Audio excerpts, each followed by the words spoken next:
ये उस वीडियो का दूसरा पार्ट समझ सकते हैं, क्योंकि बीच रास्ते में कट गया था, इस नाते मैं आपको दोबारा दोनों वीडियो आपको देखना पड़ेगा।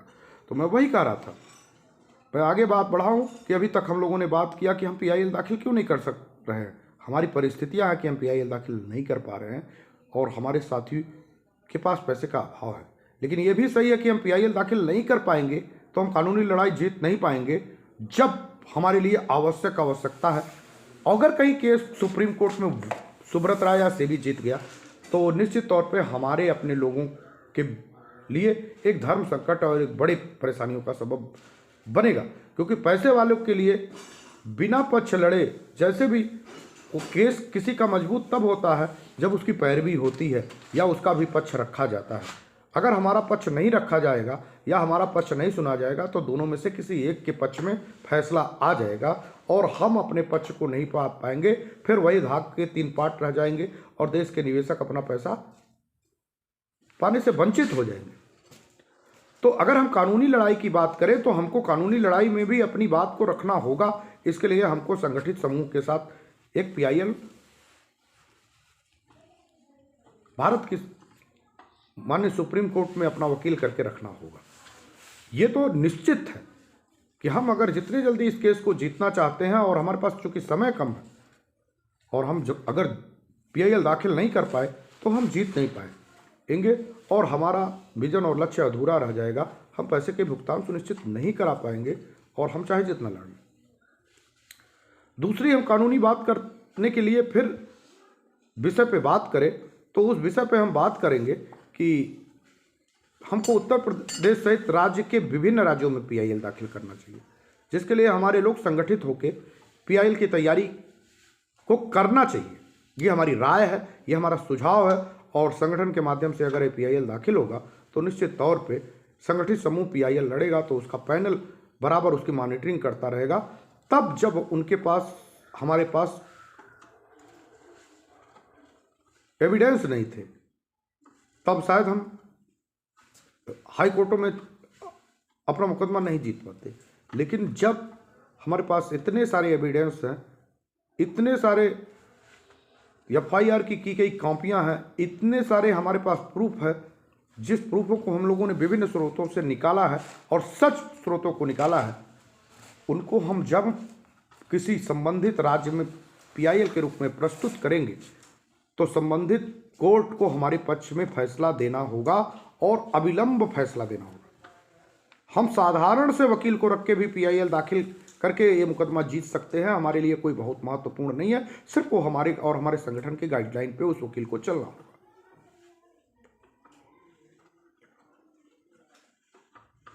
तो हम एक प्रस्ताव ये रख रहे हैं कि देश भर के जितने भी राज्य हैं और जितने प्रदेशों में हमारी कमेटियां गठित हो चुकी है उनको अपने प्रदेश अध्यक्षों के माध्यम से एक संगठित समूह बना करके पीआईएल दाखिल करने की ज़रूरत है। और हमने उस स्ट्रक्चर को बताया है कि कम से कम 1000 लोग एक साथ एक राज्य में हो, वो पीआईएल की शुरुआत कर दे। बाकी सभी लोग इंटरवेनर बन जाएंगे और उसकी पैसे की प्रॉब्लम में आपकी जो पैसे की धनराशि लगेगी वो आपस में कंट्रीब्यूशन होकर बढ़ जाएगी और बहुत कम पैसे में आप संबंधित राज्यों में पीआईएल दाखिल कर सकते हैं। इसके लिए हम लोग लगातार अपने साथियों से कह रहे हैं और अगर इस आंदोलन को जीतना है और समय रहते पैसे का भुगतान सुनिश्चित करा लेना है, संबंधित कोर्टों को जीत के मुकदमे वापस ले लेने हैं, मुकदमों के माध्यम से जीत लेना है। चूंकि मुकदमा हम अगर कोर्टों में लड़ेंगे और बाहर सदन में दबाव, बाहर हम सड़क पे दबाव बनाएंगे तो सदन का ध्यान, कोर्ट का ध्यान हमारी तरफ आकृष्ट होगा और सदन को भी हम बोलने पे मजबूर कर देंगे। इस नाते आंदोलन है, इस नाते आंदोलन को हम सभी साथियों को गंभीरता से लेना होगा, क्योंकि हम विभिन्न मोर्चे और विभिन्न सिस्टम पे काम कर रहे हैं। हम विभिन्न मोर्चों पे काम करने का हमारा जो एजेंडा है वो बहुत साफ साफ है कि इस देश के सरकार में बैठे जो जिम्मेदार पदों पे लोग हैं, जिनको हम विधायक और सांसद कहते हैं, वो हमारे जनपदों और हमारे विधानसभाओं का प्रतिनिधित्व करते हैं और उनके ऊपर दबाव बनाया जाए, उनसे इतने सारे पत्रक लिखवाए जाएं और उसको केंद्रीय सहकारिता मंत्रालय के मंत्री के टेबल पे भेजा जाए कि सहकारिता मंत्री को यह एहसास हो कि देश के निवेशकों का पैसा नहीं मिलेगा तो हमारी सरकार नहीं बन पाएगी।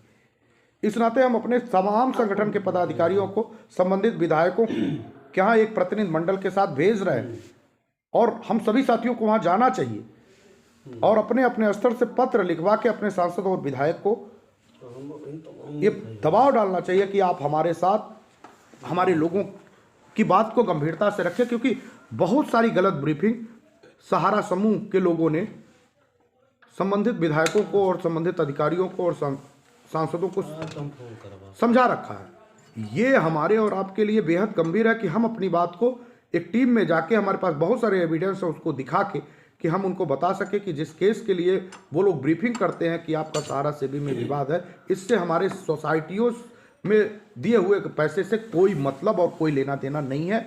हमारा पैसा विभिन्न सोसाइटियों में लगा है और ये बात सहारा सेबी से करते हैं। कानूनी अड़चन भी कोई आती है तो वो सहारा सेबी प्रकरण में आती है, हमारे सोसाइटियों के प्रकरण में नहीं आती।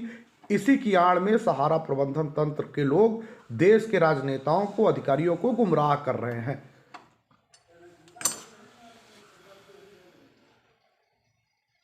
दूसरा, हम एक बात और अपने साथियों से कहेंगे कि साथियों,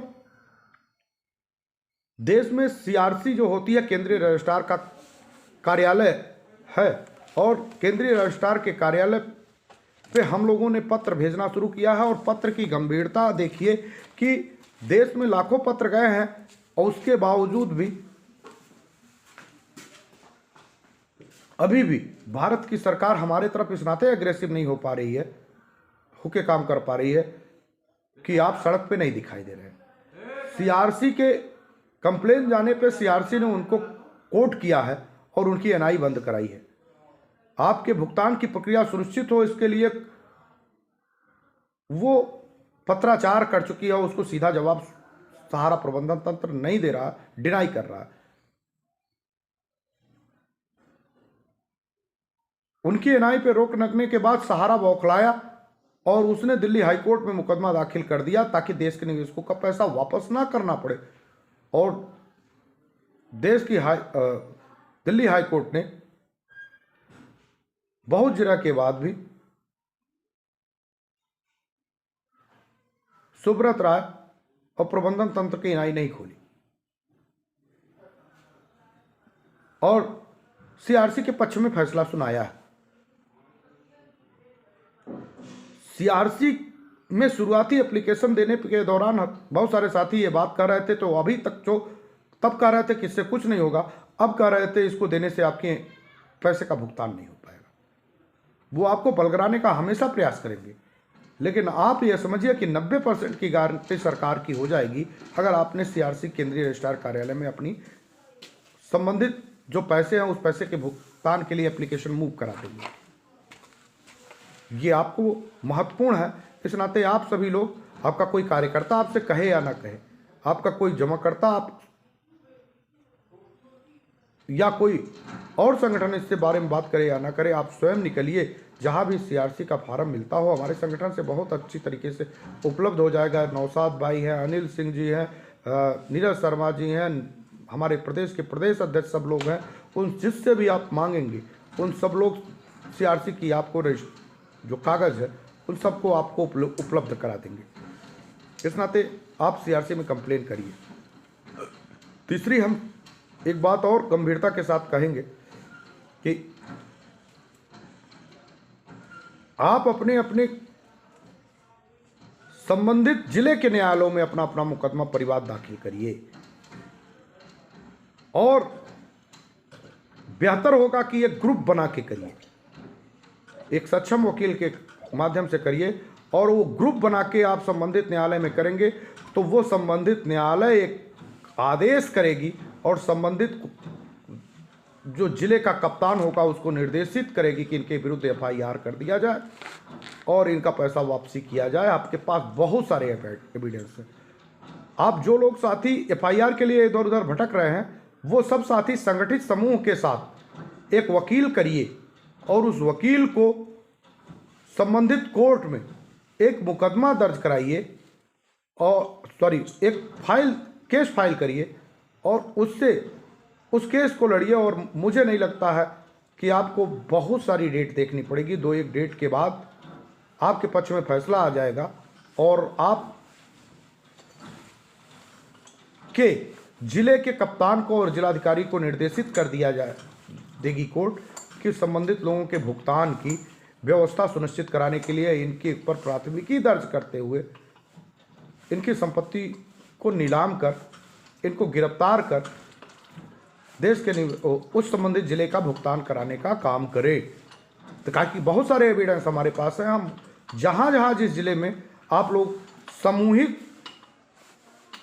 पटिशन दाखिल करेंगे या केस दाखिल करेंगे, हम सारे कागज हम सभी लोग आंदोलन के लोग आपको मुहैया कराएंगे कि वो सब सबमिट करिएगा, तो बहुत जल्दी जजमेंट वहाँ का स्थानीय जज दे देगा। और तब देखिए इस खेल का नज़ारा, तब आपको इतनी मेहनत करने की ज़रूरत नहीं होगी जितनी मेहनत आप संबंधित थानों में जाके अपने मुकदमे की तैयारी करने में करते हैं। और उन्हीं सब की कापियों को उठाते हुए आप लोग एक समूह के साथ अपने अपने राज्यों में PIL दाखिल कर दें कि हमने विभिन्न जिले के कोर्टों में ये मुकदमे दर्ज किए हैं और ये आदेश हमारे पास सुरक्षित है। इस आधार पे हमारे मुकदमे को बहुत जल्दी सुन के और हमारे पक्ष में फैसला दे दिया जाए। तो कानूनी लड़ाइयों से हम मजबूत हो सकते हैं और आंदोलन की लड़ाइयों से हम उनके ऊपर दबाव बना सकते हैं। और अगर हम आंदोलन की लड़ाई को नहीं लड़ेंगे तो यह कानूनी लड़ाई भी आपकी बात को कोई गंभीरता से नहीं सुनेगी, क्योंकि हर पेपर, हर सोशल साइट, हर टीवी डिबेट या हर कार्यक्रम को संबंधित जिले के अधिकारी किन्हीं न किन्हीं माध्यम से, किन्हीं न किन्हीं तंत्र से सुनते हैं। और ये बात उन तक भी जाएगी कि आप बाहर आंदोलन करते दिखेंगे तो अंदर वो कार्यवाही को सुनिश्चित कराते दिखेंगे। तो आप सभी लोगों से निवेदन है कि इस दूसरे पार्ट और पहले पार्ट को देखिएगा, उसको शेयर करिएगा और इस जो चैनल है इसको सब्सक्राइब करके उन लोगों तक पहुंचाने का काम करिएगा। एक एक वीडियो सब लोगों के पास पहुंचे। और ध्यान रखिए, आंदोलन बड़ा हो रहा है तो बहुत सारी महत्वाकांक्षाएं लोगों में जग रही हैं। सहारा प्रबंधन तंत्र भी मौका ढूंढ रहा है कि किस लोगों को कैसे फोड़ लिया जाए और आंदोलन को तोड़ दिया जाए। तो इन बीच में टूटने वाले लोगों से भी सावधान रहने की ज़रूरत है कि कहीं वो आपके आंदोलन को कमज़ोर तो नहीं कर दे रहे हैं। उनकी मंशा राजनीतिक और व्यक्तिगत महत्वाकांक्षा होने के बाद नाते कहीं देश भर के निवेशकों के साथ गद्दारी तो नहीं हो जाएगी। तो इन लोगों को भी ध्यान रखिए। अब आंदोलन में एक एक व्यक्ति को जोड़ना जरूरी है, उनका खुद का महत्वाकांक्षा इस समय कोई ज़रूरत नहीं है। हम पैसे के भुगतान पा लेंगे तो अपने आप नेता हो जाएंगे, किसी को नेता बनने की और इस समय ज़रूरत नहीं है। इस समय ऑल इंडिया जन आंदोलन संघर्ष नया मोर्चा के एक विजन और एक लक्ष्य मिशन भुगतान को पूरा करने का संकल्प के साथ आगे बढ़ना है। नमस्कार, जय हिंद, जय भारत। फिर कभी अगले वीडियो में हम बराबर आपके बीच में आते रहेंगे। नमस्कार।